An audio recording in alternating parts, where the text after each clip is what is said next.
mois avons créé Bonjour Startup TV pour promouvoir les startups françaises. Votre interview va être vue par ces startups, toujours en quête de savoir et de conseils. Donc, au vu de votre expertise dans plusieurs domaines de compétences, quels seraient, selon vous, les 3 meilleurs conseils à donner à ces nouveaux entrepreneurs ? Eh bien, le premier, qui est peut-être pas forcément connu ou qui est parfois difficile, c'est le pivotage. Alors, qu'est-ce que c'est que le pivotage ? Eh bien, le pivotage, c'est le fait que vous partez dans un domaine, vous avez une super idée, puis ça marche pas. Et c'est très dur de renoncer à son idée, parce que c'est son bébé. Et en fait, une des choses que je conseille aux start-upers, c'est de lire le livre de mon ami d'enfance, Jean-Baptiste Rudel. On m'avait dit que c'était impossible, car Jean-Baptiste est l'auteur du seul, on peut dire, success story français dans ce domaine à très haut niveau, ce qu'on appelle les licornes. La licorne, c'est plus d'1 milliard de dollars. Sa boîte Criteo est la seule boîte qui est à 2,5 milliards de dollars dans toute la French Tech. Cherchez pas, il n'y en a qu'un, il n'y en a pas d'autre. C'est lui, c'est Criteo, et donc au Nasdaq 2,5 milliards de dollars. Et il explique qu'avec un logiciel génial qu'il a mis en place, il voulait faire plein de trucs. Et ça ne marchait pas.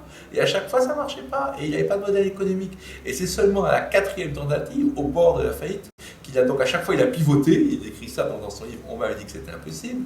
Et donc il pivote, et finalement il a trouvé ce qu'on appelle le reciblage publicitaire. Et son logiciel qui au départ était prévu d'abord pour conseiller des blogs, puis pour conseiller des films au cinéma, enfin tout complètement autre truc, il a réussi à l'appliquer là. Donc c'est, si ça ne marche pas, essayez de penser que votre idée géniale a peut-être plusieurs applications. C'est mon premier conseil. Le second conseil, c'est de regarder aujourd'hui les possibilités incroyables de tout ce qui est ce qu'on appelle le crowdfunding, les sites genre Kickstarter, etc.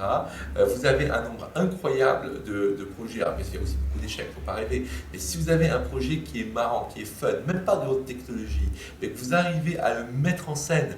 J'ai vu des vidéos formidables de Croates, par exemple, qui vendent un thermos en forme de corne de chèvre. Alors pourquoi la corne de chèvre ? Il faut l'expliquer de façon vraiment fun et géniale. Ils voulaient 25 000 €, ils ont eu 250 000, si vous voulez. Un jeune breton qui fait de la bière et qui a joué sur le local, son film est tout en breton. Il explique que faire de la bière en Bretagne, c'est sous-titré en français, c'est hyper marrant. Il a eu 3 fois ce qu'il cherchait comme mise. Donc voilà, donc ça, aujourd'hui, vous n'avez pas forcément besoin d'un business angel, d'une étude de marché et d'un prêt bancaire. Vous pouvez tout bypasser grâce au site, à condition bien sûr que votre projet soit un bon projet. Et là aussi, il ne faut pas essayer d'en faire plusieurs si vous échouez, parce que si vous avez échoué, c'est que le marché n'est pas prêt. Et donc vous avez l'étude de marché gratuite là aussi. Et la troisième idée, eh bien, c'est aussi de savoir s'entourer.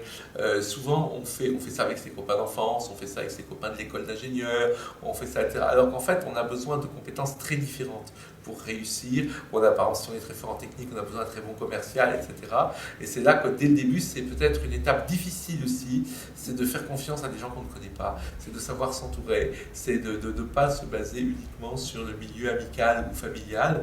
Et ça, c'est parfois difficile à prendre. Donc voilà les 3 conseils que je donne. Et puis je donne un point d'interrogation. Ce n'est pas un conseil. Les Américains disent go big or go home, c'est-à-dire partez pour être un leader mondial, ce que mon ami Jean-Baptiste a réussi, ou ne faites rien.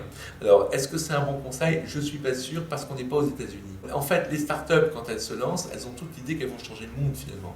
Une bonne startup, c'est ça. Et le problème, c'est nous, on a une taille qui est la taille française. Alors Jean-Baptiste, il a toujours une boîte française, mais il est parti aux États-Unis. Il a installé sa femme et ses enfants dans la Silicon Valley. Il a pris toute la culture américaine. Il a fait 5 ans de développement aux États-Unis pour revenir ensuite en France triomphalement. Si on est simplement en France, est-ce qu'on peut faire go big or go home ? Je ne sais pas, mais c'est une question à se poser.